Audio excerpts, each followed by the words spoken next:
In the last episode, Samuel gave his farewell address to all Israel. He declared his integrity and called witnesses from history. He summoned thunder and rain at wheat harvest as a sign of God's power. He warned the people that if they persist in evil, both they and their king will perish. Now the test of obedience begins. Saul is 30 years old when he becomes king, and he reigns over Israel 42 years. He chooses 3,000 men from Israel.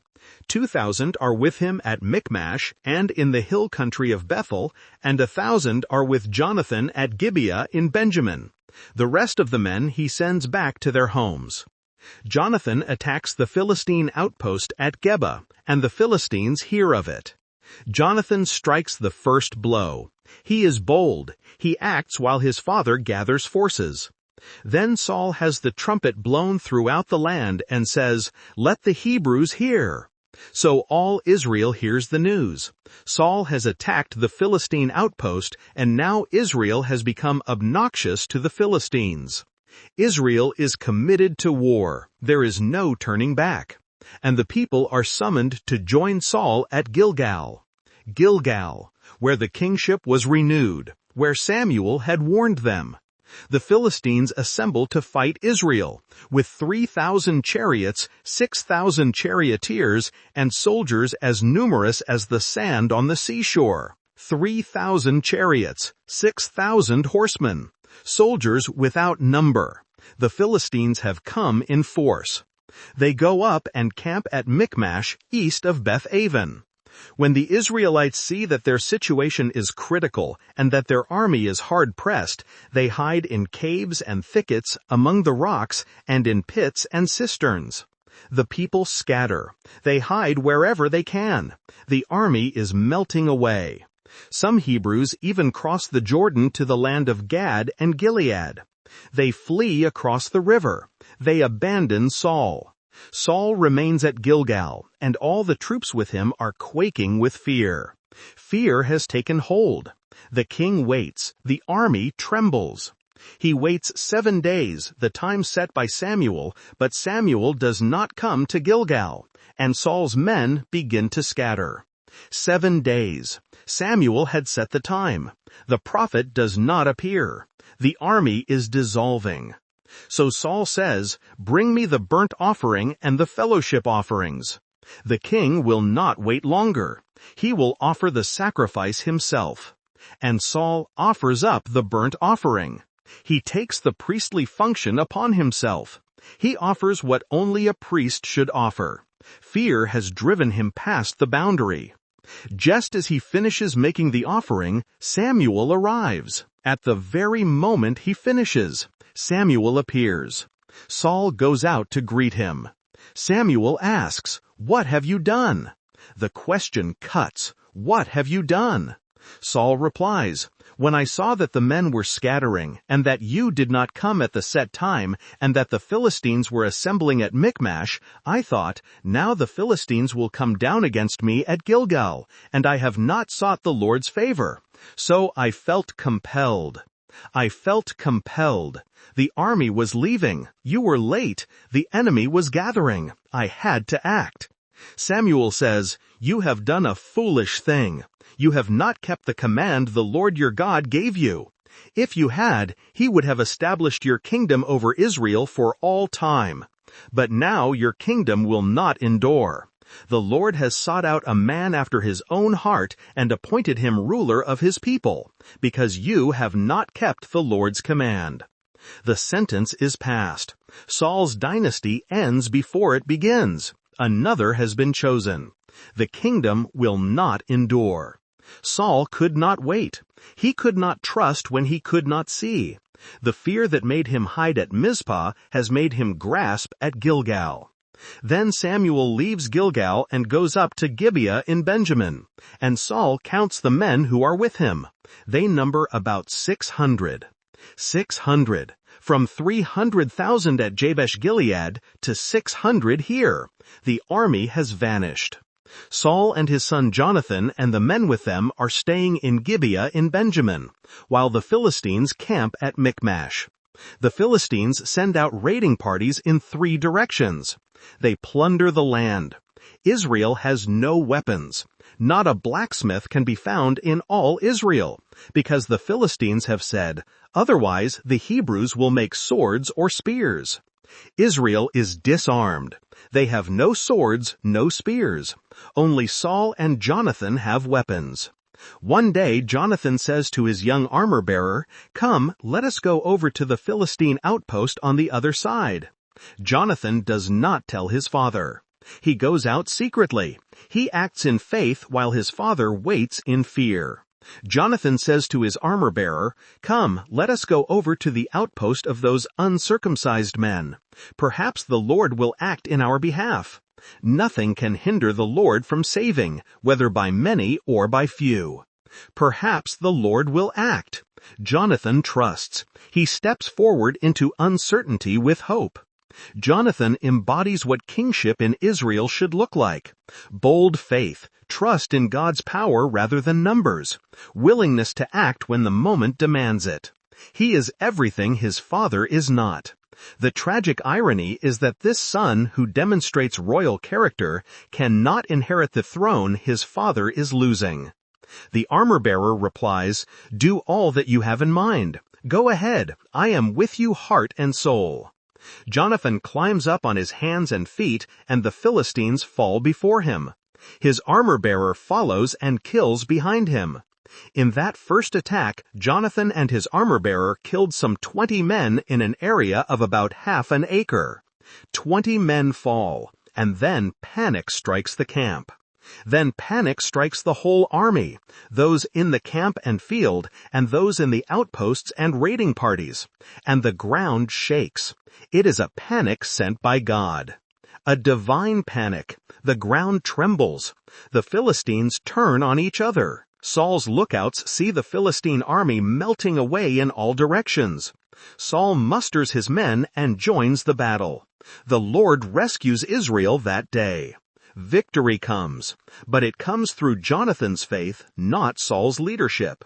Now the men of Israel are in distress that day, because Saul has bound the people under an oath, saying, "Cursed be anyone who eats food before evening comes, before I have avenged myself on my enemies." Saul has made a rash vow. No one may eat until the enemy is defeated. The soldiers grow faint. But Jonathan has not heard his father's oath. He reaches out and dips the end of the staff in his hand into a honeycomb. He raises his hand to his mouth, and his eyes brighten. The honey revives him, but he has broken an oath he never heard. Then one of the soldiers tells him, "Your father bound the army under a strict oath, saying, 'Cursed be anyone who eats today.'" Jonathan replies, "My father has made trouble for the country. See how my eyes brightened when I tasted a little of this honey? How much better it would have been if the men had eaten today some of the plunder they took from their enemies." Jonathan sees clearly what his father cannot. The rash vow has weakened Israel. That night the soldiers slaughter the plunder and eat meat with the blood still in it. They are so hungry they sin. Saul's foolish oath has led the people into transgression. Saul wants to pursue the Philistines through the night, but when he inquires of God, God does not answer him. Silence. The Lord will not speak to Saul. Saul says, "Come here, all you who are leaders of the army, and let us find out what sin has been committed today. As surely as the Lord who rescues Israel lives, even if the guilt lies with my son Jonathan, he must die. He will kill his own son to find the sin." Jonathan is taken. He confesses he ate the honey. Saul says, "May God deal with me, be it ever so severely, if you do not die, Jonathan." But the men say to Saul, "Should Jonathan die? He who has brought about this great deliverance in Israel? Never! As surely as the Lord lives, not a hair of his head will fall to the ground. For he did this today with God's help." So the men rescue Jonathan, and he is not put to death. The army saves Jonathan from his father's rash oath. Saul would have killed the very son through whom God brought victory. Saul's fear creates chaos. His vows bring curses. His leadership endangers those closest to him. Then Saul stops pursuing the Philistines, and they withdraw to their own land. Victory, but incomplete. Deliverance, but through Jonathan. Saul has been shown again that his own efforts bring only trouble. Samuel says to Saul, "I am the one the Lord sent to anoint you king over his people Israel. So listen now to the message from the Lord. This is what the Lord Almighty says. I will punish the Amalekites for what they did to Israel when they waylaid them as they came up from Egypt. Now go, attack the Amalekites and totally destroy all that belongs to them. Do not spare them. Put to death men and women, children and infants, cattle and sheep, camels and donkeys. Total destruction. The ban. Nothing is to remain." Samuel says to him, "The Lord has torn the kingdom of Israel from you today, and has given it to one of your neighbors, to one better than you. He who is the glory of Israel does not lie or change his mind, for he is not a human being that he should change his mind. The torn robe becomes the sign. The kingdom is torn away. It will be given to another." Saul says, "I have sinned, but please honor me before the elders of my people and before Israel. Come back with me so that I may worship the Lord your God. Honor me." Even now he cares for his standing before men. Even in repentance, the fear of man surfaces. This is not genuine repentance, but damage control. Saul's confession is driven by the same root that caused his sin, fear of what people think. He admits guilt only to preserve public dignity. He wants Samuel's presence not for restoration, but for reputation. So Samuel goes back with him, and Saul worships the Lord. Then Samuel says, "Bring me Agag, king of the Amalekites." Agag comes to him confidently, thinking, "Surely the bitterness of death is past." But Samuel says, "As your sword has made women childless, so will your mother be childless among women." And Samuel puts Agag to death before the Lord at Gilgal. Samuel does what Saul refused to do. The prophet completes the judgment. Then Samuel leaves for Ramah, but Saul goes up to his home in Gibeah of Saul. Until the day Samuel dies, he does not go to see Saul again, though Samuel mourns for him. They never meet again. Samuel mourns for the king he anointed, the man who could have been, the tragedy that unfolded before his eyes. And the Lord regrets that he has made Saul king over Israel. This is where the story of Saul as king effectively ends, though he will reign many more years. The Spirit has departed, the prophet has withdrawn, the kingdom has been given to another whose name has not yet been spoken.